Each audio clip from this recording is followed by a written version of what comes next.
ഗൗതം വാസുദേവ് മേനോൻ ആദ്യമായി മലയാളത്തിൽ സംവിധാനം ചെയ്ത സിനിമ മമ്മൂക്കയെ നായകനാക്കി Dominic and the ladies bus cinema കണ്ട് വന്നതേ ഉള്ളൂ. സിനിമയിൽ മമ്മൂക്കയെ കൂടാതെ ഗോകുൽ സുരേഷ് ഒരു പ്രധാന കഥാപാത്രത്തെ അവതരിപ്പിക്കുന്നുണ്ട്. അതുകൊണ്ട് തന്നെ ലെന ഒരു ചെറിയ റോളിൽ എത്തുന്നുണ്ട്.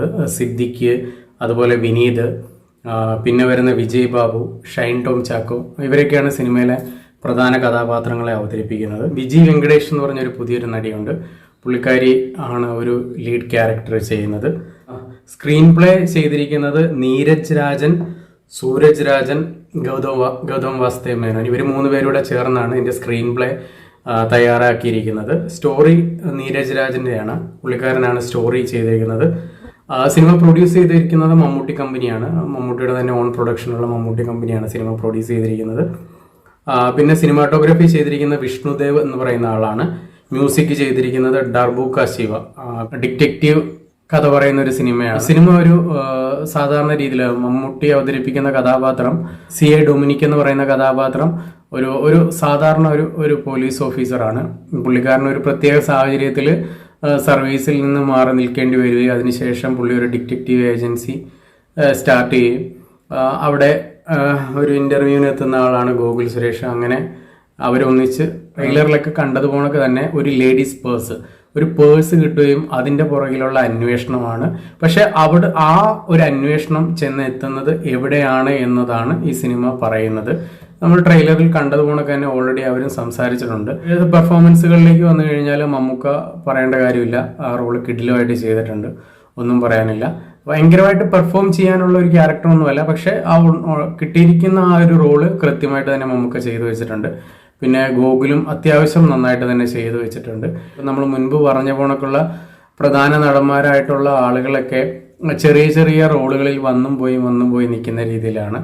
അങ്ങനെ ഒരു കുറച്ച് ആളുകളെ മാത്രം ചുറ്റിപ്പറ്റി നിൽക്കുന്ന ഒരു കഥയായിട്ടാണ്. സിനിമയെ പറ്റി പറയുകയാണെങ്കിൽ, ഒറ്റവാക്കിൽ പറയുകയാണെങ്കിൽ, എനിക്ക് സിനിമ ഇഷ്ടപ്പെട്ടില്ല. എനിക്കത് നിരാശയായിരുന്നു സിനിമ. എന്താണെന്ന് വെച്ച് കഴിഞ്ഞാൽ ഫസ്റ്റ് സിനിമ തുടങ്ങുന്നതൊക്കെ മമ്മൂക്കാനെ അവതരിപ്പിക്കുന്നതും യൂഷ്വൽ രീതിയിൽ തന്നെയാണ്. ആ ഒരു പാറ്റേൺ തന്നെയാണ് അവർ പിടിച്ചേക്കുന്നതും.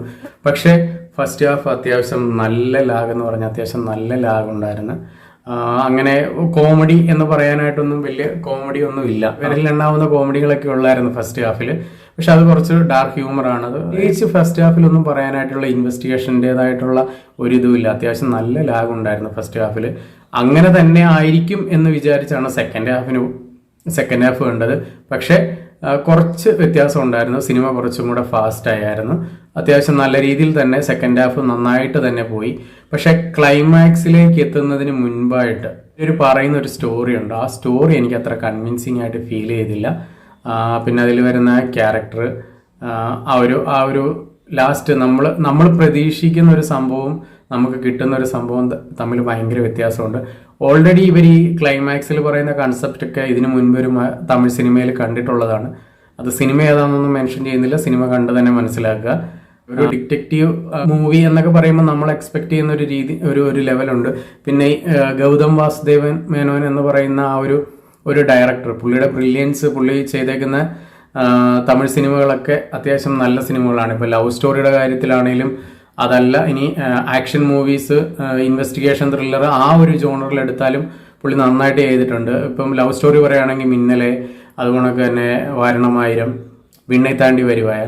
ഇപ്പോൾ ആക്ഷൻ മൂവീസ്, പോലീസ് സ്റ്റോറീസ് ഒക്കെ പറയുന്നതാണെങ്കിൽ കാക്ക പുള്ളിയുടെ കിടിലം പടമാണ്. അതിനുശേഷം വേട്ടയാട്, വിളയാട്, അങ്ങനെ ഒത്തിരി സിനിമകൾ റീസെൻ്റ് ആയിട്ട് ചിമ്പുവിനെയൊക്കെ വെച്ച് കുറേ സിനിമകൾ ചെയ്തിട്ടുണ്ട്. അത്യാവശ്യം ഞാൻ ഗൗതം വാസുദേവ് മേനോൻ്റെ തമിഴ് സിനിമയുടെ ഒരു ആരാധകനാണ് ഞാൻ. മലയാള സിനിമ പുള്ളി ആദ്യമായിട്ട് ചെയ്ത സിനിമ എനിക്ക് ആവറേജ് എന്ന് പോലും പറയാൻ പറ്റത്തില്ല, ഒരു ബിലോ ആവറേജ് എന്നേ പറയാൻ പറ്റത്തുള്ളൂ.